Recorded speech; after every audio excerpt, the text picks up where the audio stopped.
ఈ ప్రశ్న చాగంటి గారికి. నమస్కారం గురువు గారు, నా పేరు రాజా. నేను సివిఆర్ జిఎంసి హై స్కూల్లో 9వ తరగతి చదువుతున్నాను. గురువుగారు, ప్రస్తుత పోటీ ప్రపంచంలో విద్యార్థులు అయిన మేము ఒత్తిడిని ఎలా అధిగమించాలి గురువుగారు? మంచి ప్రశ్న వేసావయ్యా. కానీ నీ ప్రశ్నని అభినందించడానికి కారణం ఏమిటంటే అది కేవలం వ్యక్తిగతంగా నీకు మాత్రమే సంబంధించింది కాదు. ఇవాళ అనేక లక్షల మంది విద్యార్థులకు ప్రతినిధిగా నువ్వు ఈ ప్రశ్న అడిగావు. చాలా మంచి ప్రశ్న. ఒత్తిడిని ఎలా అధిగమించాలి? ఒత్తిడిని అధిగమించడానికి ఎప్పుడు రెండు పరిష్కారాలు ఉంటాయి. ఒకటి ఆత్మవిశ్వాసం, రెండు ప్రణాళికాబద్ధమైనటువంటి జీవితం. ఆత్మవిశ్వాసము అంటే నువ్వు చదువుకున్న దాని మీద నువ్వు నమ్మకం పెంచుకోవాలి. నాకు ఇచ్చిన సిలబస్ ఏదుందో దాన్ని బాగా చదువుకున్నాను. మాస్టారు చెప్తున్నప్పుడు చాలా జాగ్రత్తగా విన్నాను. నాకు ఏదైనా అర్థం కాకపోతే మాస్టర్ని అడిగాను. ఆయన నాకు ప్రేమగా చెప్పారు. ఇన్నాళ్ళు హోంవర్క్ చేశాను, ఇంత నోట్స్ రాశాను, ఇన్ని టెక్స్ట్ బుక్స్ చదివాను, నాకు చాలా విషయాలు తెలుసు. కాబట్టి ఇప్పుడు అందులోంచే 10 ప్రశ్నలు ఇస్తారు, అది కాకుండా ఎక్కడి నుంచో ఇవ్వరు.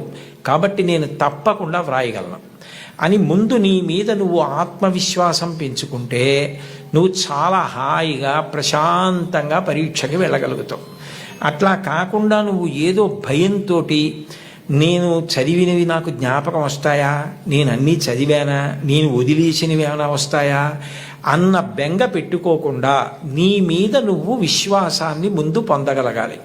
2, నువ్వు ఇవాళ పరీక్ష ఉంది అంటే నిన్న రాత్రి నుంచి చదివితే నువ్వు బెంగ పెట్టుకోవాలి, ఒత్తిడి పడాలి. ప్రతిరోజు కూడా నువ్వు ప్రణాళికాబద్ధంగా నేను ఇన్ని గంటలకి నిద్ర లేవాలి అంటే ఖచ్చితంగా అన్ని గంటలకి నిద్ర లేవాలి. నరేంద్ర మోడీ గారి తండ్రి చెప్పులు వేసుకుని ఎడుతుంటే టక్ టక్ టక్, ఆయనే వాడినటువంటి శబ్దం ఇది ఇంటర్వ్యూలో.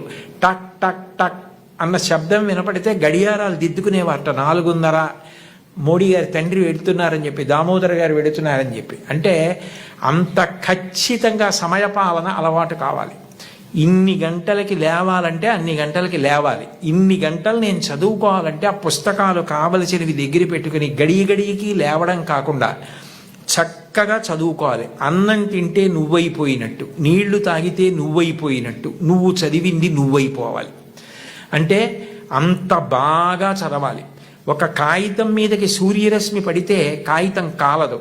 ఒక కుంభాకార కటకాన్ని, భూతద్దాన్ని సూర్యబింబానికి ఎదురుగుండా పెడితే ఆ కాంతి అందులోంచి వచ్చి కాగితం మీద పడితే కొంతసేపటికి కాగితం కాలుతుంది. ఎందుకనంటే వేడి భూతద్దంలోంచి ఒక చోట కేంద్రీకృతం అయింది, కాలింది కాగితం.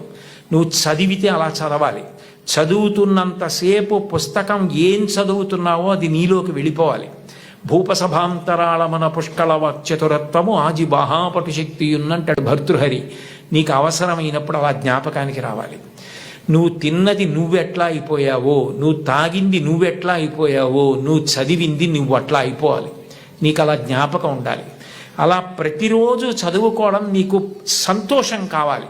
చదువు భారంగా చదవకూడదు. It must be a passion for you. ఎప్పుడు తెల్లారలేద్దాం, ఎప్పుడు చదువుదామని నీకు ఆసక్తి ఉండాలి, ఆతృత ఉండాలి, అందులో ఒక గొప్ప సంతోషం ఉండాలి.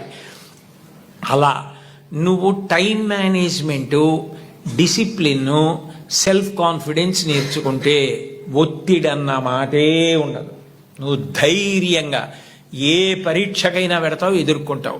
ఎప్పుడైనా ఒకసారి వైఫల్యం లభించిందనుకో, కలాం గారిని తలుచుకో. ఫెయిల్ అంటే ఆయన ఫెయిల్ అంటే పడిపోయావని కాదు, first attempt in learning, FAIL అని డిఫైన్ చేశారు. ఇది మొదటిసారి పొరపాటు జరిగినది.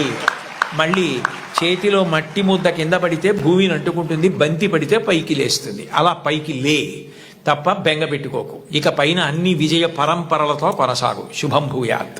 ధన్యవాదాలు గురువు గారు.